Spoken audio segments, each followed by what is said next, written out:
And for the French, the capital almost failed in 2012. They were like, they called Francois, Francois, the president at that time was Francois something. They called him to come save them.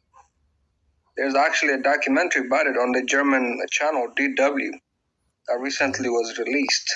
So I know, well, they've kicked out the French and they've asked Burkina Faso and Guinea, who also overthrew their governments, to help out, and they're coming together to form a federation. So they've already kicked out France, from what I know.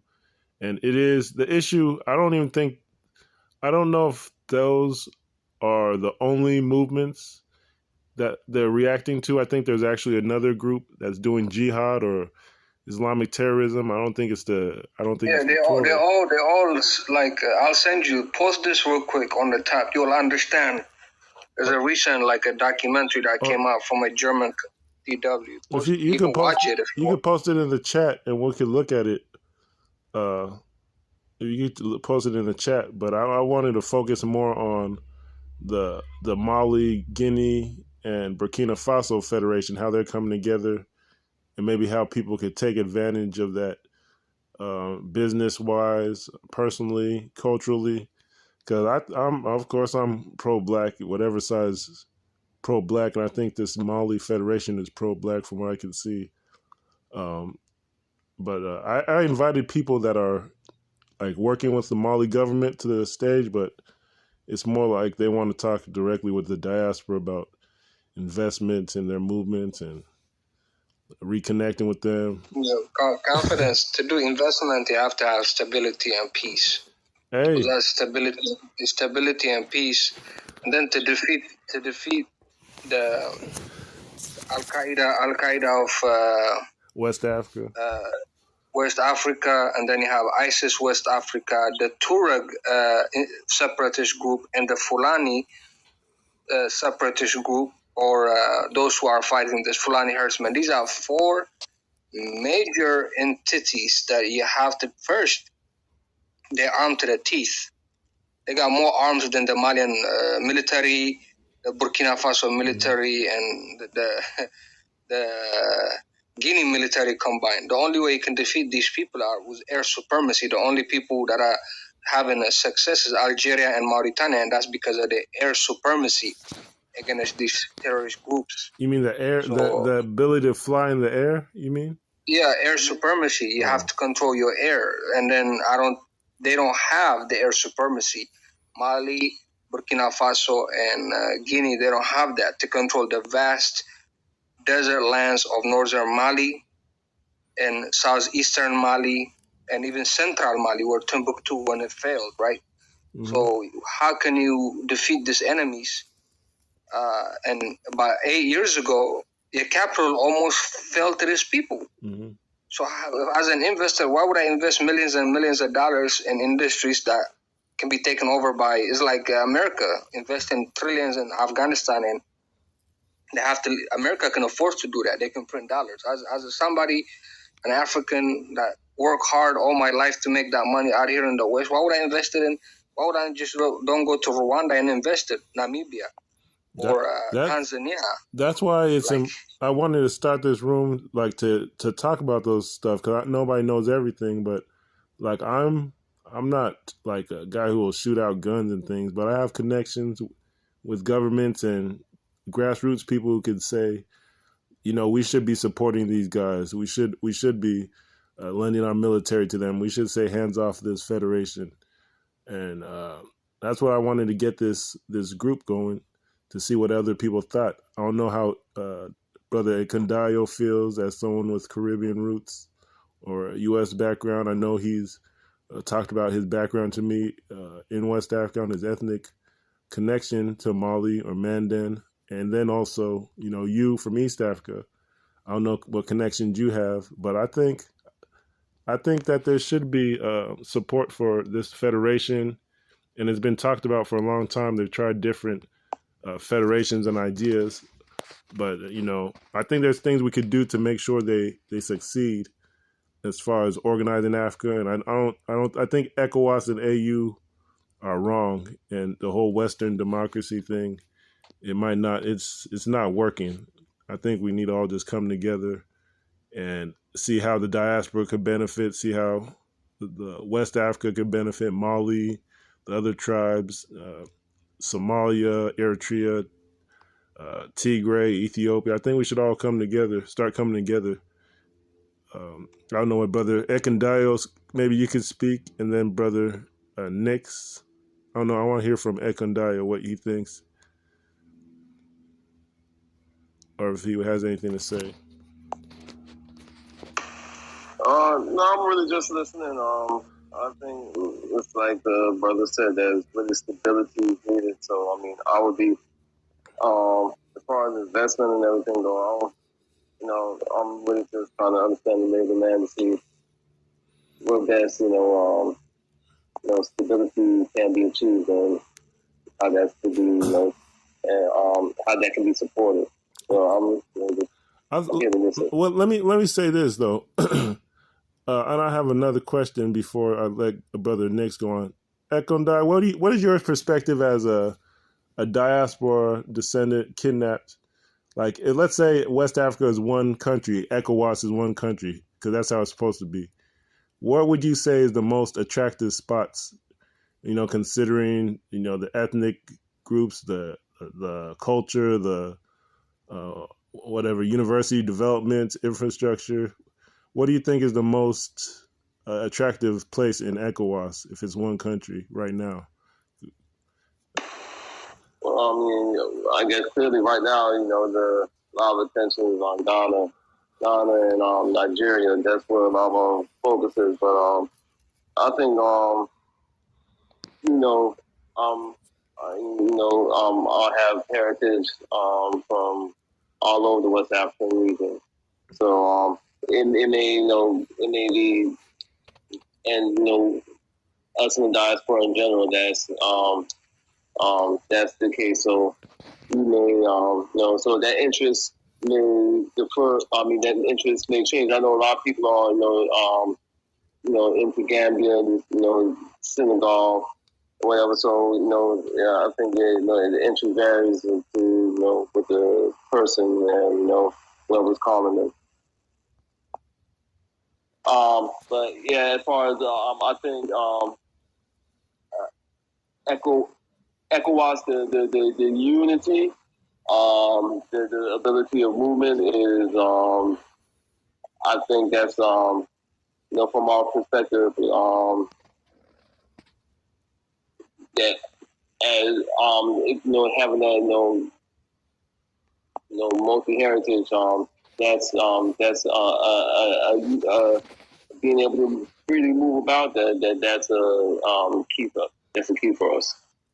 Okay, I agree. I like that response. That's interesting because the three countries that had coups, they talked to their people, their tribes, their military, and then now they're building a railway system to connect the three countries: Burkina Faso, Guinea, Mali, and also Guinea-Conakry is part of the Mano River Union, where they were supposed to have this kind of federation already, but politics and using the diaspora as it's a lot of international politics, but this was supposed to happen with those four countries: Guinea, through Ivory Coast, Liberia, Sierra Leone. But I have one question, Chief. Where are you actually from? I see you have a flag on your thing, like a nationalist flag. I don't know what that represents. And then I think Nixon go, and then Alex. Okay. I mean, I got an Israel flag, but I'm from Eritrea, but born and raised there. But my people live in Ethiopia and Eritrea. So what is Eritrea? What is Eritrea actually? Is it like a federation of ethnic groups? Because I know it's Eritrea means like Red Sea. It's a colonial creation by the Italians. I don't recognize it as a nation. So what are you? What are you ethnically? You have is that like an ethnic Tigray self-determination movement, or? Yeah, we're Tigrinya speaking people. We call ourselves Agazian, which is Axumites. Agazian Axumites. We like the Biafran version of East Africa. So, well, Biafrans, they're like a Bantu. I have a cultural. no, the Igbo, they are the Igbos of Nigeria, the Biafra state. They live in Cameroon and in Nigeria, so they want to secede from Nigeria. So you're Tigray or Tigray? Is it Tigray or Tigrinya? That's different, right? They're the same thing. The language is Tigrinya. The state is Tigray, or the identity or nationalism is Tigray. Okay, last question. I'm sorry, because I know there's like something called Tigray and then a related name or a similar name, like a separate ethnic group, right? Tigray. Well, yeah, no, there is Tigra. Tigra is the ones the Arabized version of us in the western part of Eritrea, like near Sudan. But they're the same thing as us. They just been Arabized by Sudan invasion, you know. Okay, I'll have to look into that. I'm sorry. Thanks for educating me for free. Next, you could go. Hey, what's up, guys? So I wanted to ask, you know, I always come in these rooms, listen, and then I hear people talk about we have to get together, we have to work together, this and that. Let's get rid of these tribal. I'm like, I don't think that's the solution. You know, I think first, you know, like each respective country should figure out their problems, right? Develop their economies. Like Nigeria developed its own economy. Sierra Leone developed its own economy. And then you could have your union, like these countries, right? Like, you know, unfortunately, these countries are considered developing countries, third world. They're emerging markets. That's the nicer way of saying third world country, right? These countries are emerging markets, and you know they lack the governance. So I think each respective country should figure out, you know, their politics as well as their economic industry, right? Like develop their industries, and then you can figure out, okay, well, this is what I have to add value to, and this is what I can bring to, you know, that kind of conversation. It's the process, right? Like, for example, if Kenya develops its industries within, like, say, green tech and developing new renewable sources of energy, right? It's something that, if it's in that position right now, they have to get to a certain standard of living for their people. But, you know, once it has some industry or a couple industries that could add value to, you know, a group of nations, then you can start talking about working together, at least that mindset. I feel like a lot of people that come on this platform, they're not you guys, but just, you know, a lot of people are kind of like ill-informed. You know, it's about unity and kumbayas and whatnot, and I just don't like that. I think each country has to figure out its respective problems, its respective approach to developing their countries, and then you can start talking about, you know, organizations like the East African Union kind of situation. And then you can see development occur in each respective country, so on and so forth. The East African Federation? East African Union, that's what it's called, EAU. I think it's the East African Community, EAC. But I don't know, it's a minor thing. You from Kenya? Yeah, you're right. East African Federation, yeah. Yeah, you're right. East African Federation is what. Yeah, the community, yeah. But the thing is, though, like, you have to understand, East African community now, Somalia is going to be accepted into, they saying, they have commonality, the East African community, the Swahili language, right, linguistically. Even Congo is approved, but Congo is already having issue with Rwanda now. And Rwanda is talking about removing them from that community. So these communities are really fragile. They're not strong, you know. They, like you say, people have to feel like in Mali's case, for instance, ECOWAS was doing the most of the heavy lifting militarily, besides the French.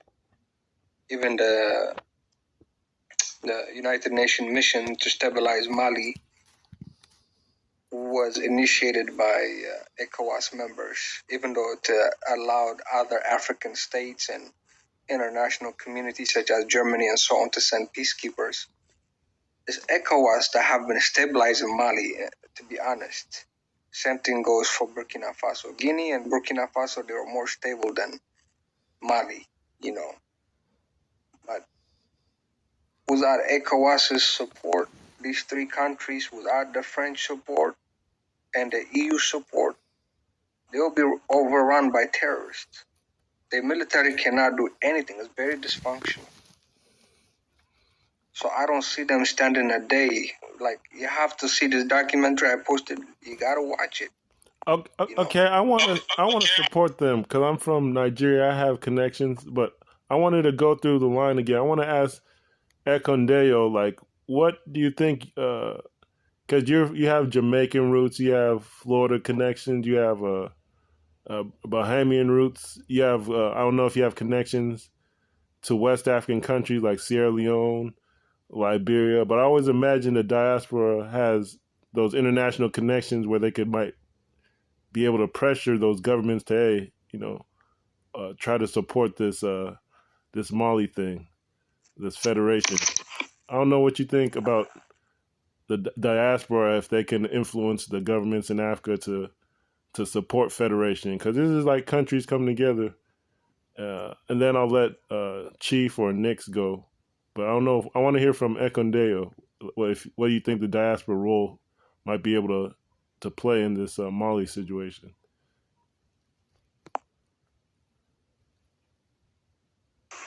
I honestly don't know if we're organized enough to really have any strong sway in that outside of maybe a tenth. Right now, we're organized enough to speak with a solid voice. Okay, I think Nix, you can go. Well, I wanted to ask Nix. You're from Kenya, right? Uh-huh. So I wanted to ask about Kenya because I'll be honest. I think when it comes to kings and culture and things, I've read that I don't know, Kenya had fake kings installed and then they were killed, or maybe they had kings installed and the fake ones were installed. I don't know. So I know in Tanzania, Uganda, and Kenya, they have some issues. Yeah, they had. Go ahead. I don't think I was born in Kenya, but I grew up in the States. But I don't think Kenyans have a king queen system, prime minister / leader positions. I like that. Now, as for the conversation, man, I hear these conversations, and I always think people are so reliant on governments, like for them to do certain things for the people, when it's really the people that make up an economy that drives the stability of a government, right? So, I think, in terms of the government, I think their only position is to stabilize or allow or create incentives for people to produce, to be productive, right? Like here in the U.S., right, there's fiscal and monetary policies that drives productivity and production, right? Like on the fiscal side, you have, you have like the taxation incentives, right? And, that essentially drives certain businesses to be created, tax incentives, right? Like, for example, I remember reading that if you affect capital gains tax, you increase capital gains tax, investors aren't really going to invest as much in early stage companies. Right? It's a risk, low return, right? If you reduce capital gains tax enough such that, the government can still can make a profit, at least on their end, the investors will pour their money into these deals, and then transaction will occur, and then companies are created. Of course, not all companies will succeed, but the point is to be productive. The output necessary to add to the GDP, right? So I think in terms of African countries and how well they do, I think they should be trying to drive human productivity through policies, but also at the same time figuring out ways to maintain that wealth, right, through like here in the U.S., you have monetary policy, the Fed interest rate hikes that has an effect on the economy. Right? So the balance sheet of the U.S. Feds is shrinking, quantitative tightening, and so it's all to drive down inflation, right? Paul Mugabe's government, when there was a inflation, 98.6 billion %, right, with a 98% rate increase per day, right? Those guys weren't managing inflation. They weren't even using monetary policy or these tools, right? Open market operations to manage that inflation, right? If the guy that was running it, which I believe was Paul Mugabe, he had increased the interest rates to a certain point to reduce inflation to like a standard rate of like 2%. It would have been nice to have definitely kept the economy baked. But here in the U.S., you have a guy like Jerome Powell, who's just as a Fed chair, right? He manages the Fed interest rate by increasing it a basis point here and there. And previous guys like him, like Paul Volcker and Ben, I think Bernanke, I forgot my first name, but Mr. Bernanke, right? Like those guys, and Bernanke was actually a part of the great financial crisis in 2008. So, the way I see it, I think it's a governance issue, but also, the people aren't being incentivized, or they're not really being cultivated to maintain an economy, right? Like here you have the universities, like with their endowments that provide scholarships to these students to go on and be engineers. Also, at the same time, you have some of the tax incentives that create environments so that entrepreneurs can succeed, right? Like you have like opportunity zones where people will, go out and renovate certain buildings. Of course, you'll have people getting kicked out because they're not really keeping up with their skills, right? But the only reason they're even in those environments, those investors are in those opportunity zone environments because the tax incentives has been set up in such a way that, it basically incentivizes a guy to come in and buy a building, renovate it, increase rents, and then, of course, people call it gentrification, but really it's just the tax code working in favor for the investor as well as anyone is willing to take that risk, right? And so I think, honestly, like, if you start thinking in terms of policy and governance and economics, right, having a macroeconomic approach, you could definitely drive change, right, boost an economy. I think that's the goal that any country should have. And I think that's what Mr. Lee Kuan Yew of Singapore had. He took, and I keep going back to this, Lee Kuan Yew managed Singapore, and they went from being a third world country or an emerging market to becoming a first world country, such that the standard of living in that part of the world is much better than that of the U.S. But I'm talking about GDP per capita, but in other aspects of life. Brother, you lost me. Oh, my fault. Sorry. Oh no, I can't lie. I don't know, bro. I don't know. I'm sorry. I don't know. Okay. I don't know. We're on Singapore. Okay. Yeah. No, I was just referring to policies and economics, man. It's really just governance and economics. Just sum it all up. It's just governance and economics. If you can get both to work together and tangent, and the country will change. Have you read Aristotle's? Was it Aristotle or Socrates? The Oikonomos, the original economics treaty. No. Oh, I would read it. Let me see. I don't know if it's Aristotle or Socrates, but it's called Oikonomos. Oikonomos. My point is, there's different types of economic systems. That's why I was asking back then about Kenya's systems. Like, you could have a system of economics. I'll say it like this: I don't even think Kenya has any prospects of development because the way their culture was kind of destroyed. They got identity issues, and then you have they've been trying to make partnerships. The East African Federation. We've seen the Caribbean.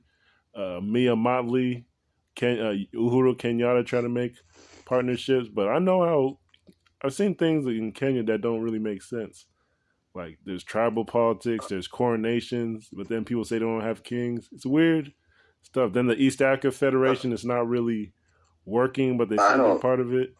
And I don't know. I don't know, man. I'm just let me finish. I don't really see Kenya leading in terms of developing Africa. And I think there's a lot of theories. But I don't see it on the ground happening. I don't think Kenya. I don't think it's Kenya's job to develop Africa. I think Kenya's job is to develop its own country. I think that's the goal. They have contracts with China to develop their infrastructure, but I think their goal shouldn't be to develop infrastructure in the sense that, we have these, nice energy dams and whatnot. And I think their goal should be to develop their populace to have certain skills, right? To do certain tasks, generate revenue and GDP, right? Output, so it's improving their standard of living. I know that they have the slums of Kenya over there, right? Like there's 50 million people in Kenya. There are people that live in slums. I think what they should be doing is that they should have subsidized housing, move people into subsidized housing, train those people to have certain skills, right? I know electrification is an issue, so, you could convert those people to... Brother, the topic at hand, ECOWAS AU versus the Mali Federation. You asked about Kenya, so I thought we were going into that. So, I mean, you went into Kenya and models and economics, and then you went to Singapore. I'm like, well, it's just it's a parallel, man. It's just my fault. Anyway, I'm gonna sum it up because I gotta head out. I don't want to take up your time, but Kenya is just doing its own thing. They should only focus on themselves, improve their economy, develop that part of the world. There are examples outside, like Singapore. They did it. Governance and economics. That's really it, man. This conversation.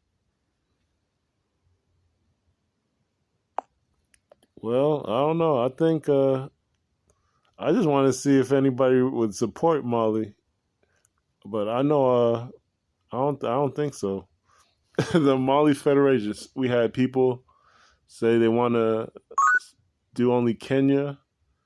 I don't know what you think. I don't see. This is a Pan-African room too, so I don't know. I don't see it. I don't see it. I know how I'm going to contribute, but I'll just letting other people speak. All right.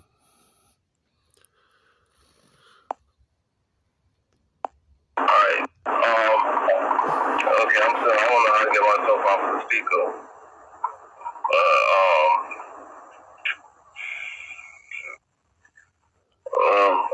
I'll just say that, how would you think to support? What kind of support would you think is needed, provided? How could we support from overseas? Would be the question I would have. I'm right. I have from my father's side, I have I do have the interest because I have that high quality percentage. My background goes back there. But what support could we provide?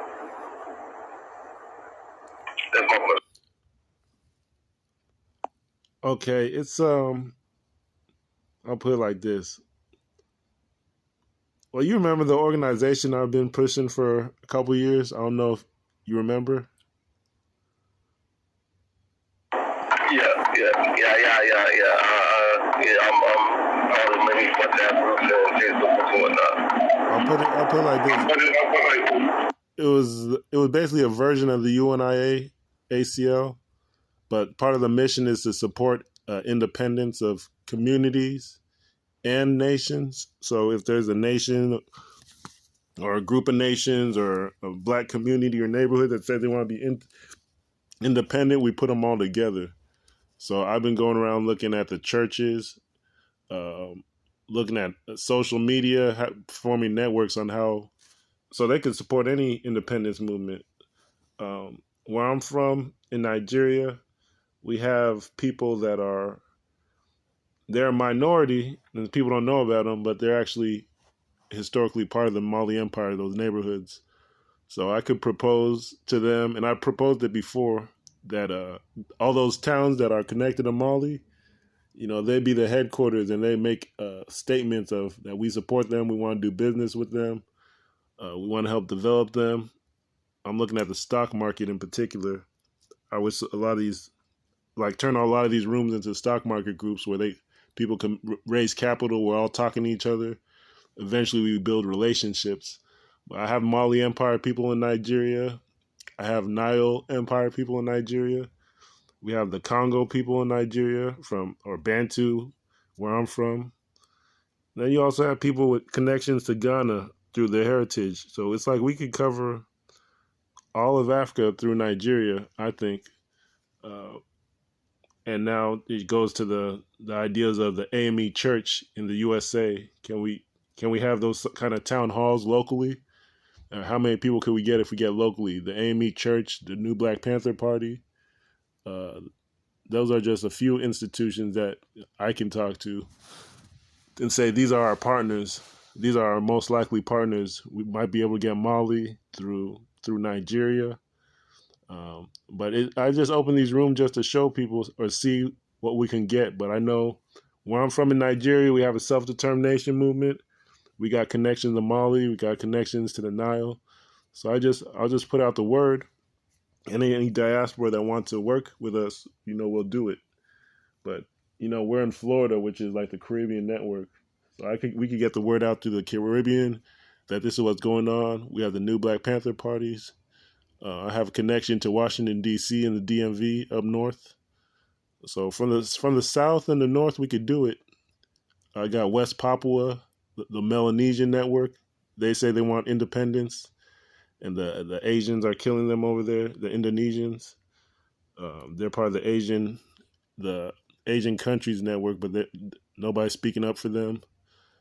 So I got a network. I got Indians who got their own issues, Black Indians who want their own issues heard. So I built this network up myself, but I'm offering everyone else who has an idea to contribute. But that's my idea. And Marcus Garvey worked through the churches too. It's always a good strategy to use institutions that already exist. AME Church is worldwide. And then there's AME Zion. It's how you pass through information, but you got to have a real solid message to get them on board. And it's tricky because a lot of people got different agendas, but I'm supporting this movement. Right. Well, I think the trick is right. So we do have different agendas. I think the stock, I think the stock thing and opportunity investment, that's a good thing, and I'll be looking out and watching out to see how that develops.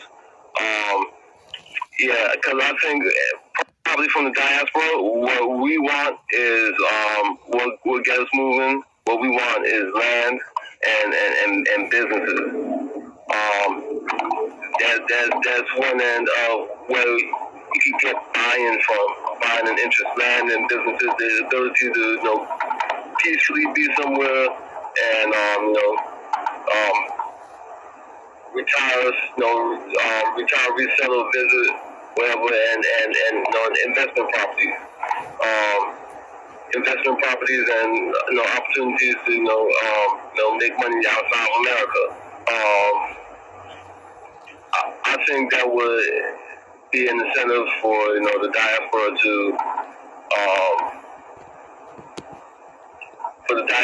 get involved and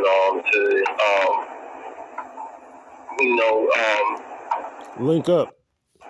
To get involved as far as appealing to governments, the Democratic Party. Because so I'm listening to the brother talk, and I think the part he's missing, he's talking about economics, but he's not talking about distribution. And that's what the government is there for. That's what these wars. That's the big question. Distribution of land, distribution of resources. and even with Kenya and the Caribbean, what they're doing with me and Motley or whatever, the conversation I'm hearing that's really the British, and you can kind of see it happening. The British trying to set up because they're out of the European Union, they're trying to redevelop their Commonwealth and solidify their Commonwealth. Are you serious? So if there's opportunities for for resources and ownership outside of outside of Europe, non-European centered. That's something that we could build in to help and to help discourage conflict on either side. Yeah, that's what But yeah, I think that would be the strength if they can have that buy-in for if the more buy-in people have towards peace and working together, then that's better. But I'll be watching on that end. all right. Yeah, I talked to the Panthers down here. It's the New Black Panther Party. Like they have their own security on a local level, and they want it to be more popular. So it's like, why can't Africa let them be part of the local security system? If they give them land, let them set up in Africa, make them look more legitimate. But Africa doesn't like to do that because, like, local communities have their own tribes and kingdoms, like the Navajo, the Iroquois. It's like if the diaspora and the continent get together on that local level, it'll look like a whole tribal federation where everybody, the government is on the local level, the village level, and that's where you get the money from. Maybe this community has uranium, this community has, coltan, this community has gold, and then we all share it because we know we're black. There's laws on the books saying, hey, black first, and that's what some people seem scared of. I was kind of disappointed with the Kenya brother who came in and he started talking only Kenya. I don't know. I think he's new to the app, but that's the kind of people we got going around here. But yeah, I know there's land in where I'm from, and they're having their own security issues where they'll work with the Panthers or work with the diaspora. I'm in Jacksonville, Florida, which is probably the most African place in the USA. As far as they got the Caribbean people here, they got the Gullah Geechee heritage. Like 300,000 black people who have that kind of heritage, saying they're a nation. So it's just slept on. I don't know. I say it's black in the Mississippi because they have that, the Gullah Geechee Nation movement, which, it goes through the Caribbean, it's called the Gullah Geechee Islands, the Caribbean Sea Islands, just Northern Caribbean. That's how I see it. And it's different. And on this app how it goes. But in real life, people is down. They want to move something. But this app, I know, is popular. I'm trying to see. And this is the first time I spoke with you in a long time. But, we can move from Jacksonville. I don't know you're in Broward County yourself or what you think. I know there's a movement there that kind of split up. But yeah, there's stuff going on. There's stuff going on, and everybody, it's different. Right? Everybody has their particular agenda. But yeah, if people have ways to work together,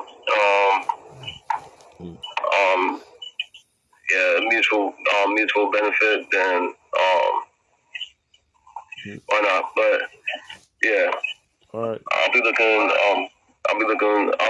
looking forward to it. I'll think of some of that, and I'll be linking, or Okay, I'll keep you in mind. Where I know in particular it's land in Igbo land where they'll probably agree. But yeah, it's the probably. You think is there land in Igbo land? Because I know one brother that he was acting like it all goes down. I know there's a brother called Ross Liverpool. He was trying to do business deals, but my thing is I'm going to connect them with the actual organization, the Panthers and other networks. So I had to make that call.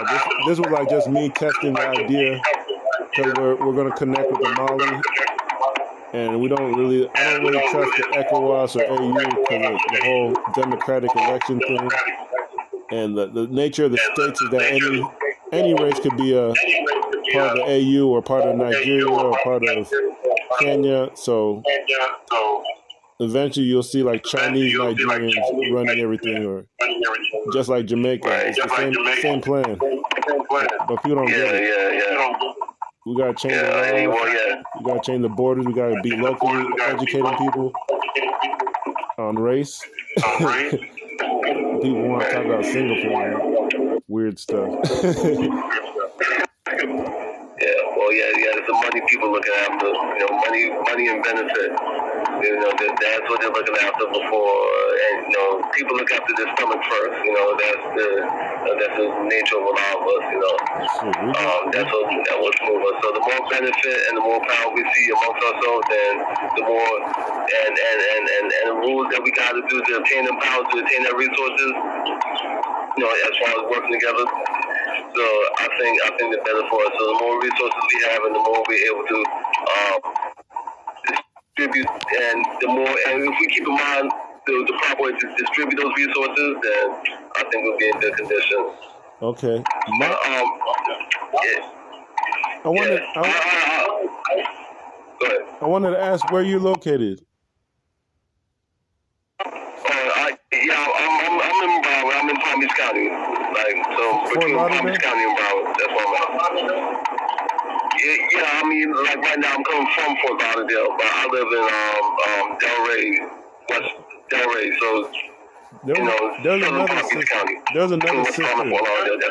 there's another sister on Fort Lauderdale. She said she was interested in Congo and Kenya, and then I said that's not gonna work. Never heard from her again. But she's like in Facebook groups. What I want to do is connect. I want to see how big like this network could get on Clubhouse. I know what our culture, and no, let me say, it's like human nature to have a call response, have a debate, have some resistance, see which ideas win out. So it's natural to either argue. You have to win an argument in order to move forward. Sometimes, like I could be wrong. Maybe it's not Igbo. Maybe it's someone else that wants to support this federation. I see a brother. I wish he would speak.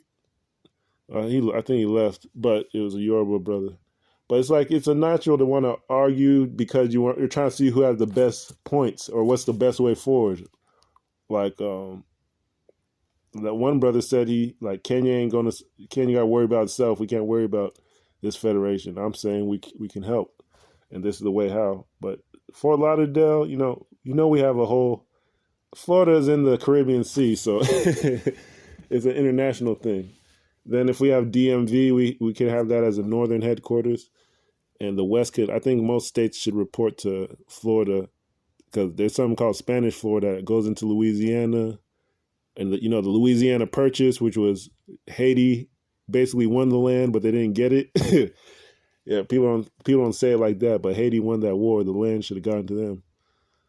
And instead, they paid reparations, and they could have bought that land over 1,000 times by now. But so it was France and all these countries trying to keep the land out of black people's hands. So, but this whole country would have been taken over by Haiti if it's fair is square, right? But that's not how they play. Right. So we just gotta have that and put it on that scope. What position of control can we be in?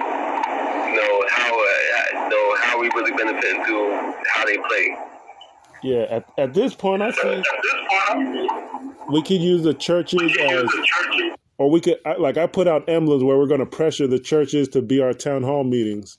And change it everything. Everything's going to be about African books. We have some colleges. We want to change everything to be about African books. Like if Africa wants to do race education, Send us your books from no matter what tribe you're from. Send us. Let's work together. But it's going to be, of course, the Panthers are going to be involved, but they're already involved. So we have the churches, we have the Black Panthers all over the country. We could get to the Caribbean. I think they're supposed to go to the Caribbean, try to tour next month. But, there's politics down there. I don't know if they'll actually set up physical branches, but that would be nice. Because in Africa, we have this idea of two halves of a country or two halves of a kingdom. We could easily organize, for example, the parishes of Jamaica into 1 through 7 and 8 through 14. I think they have 14.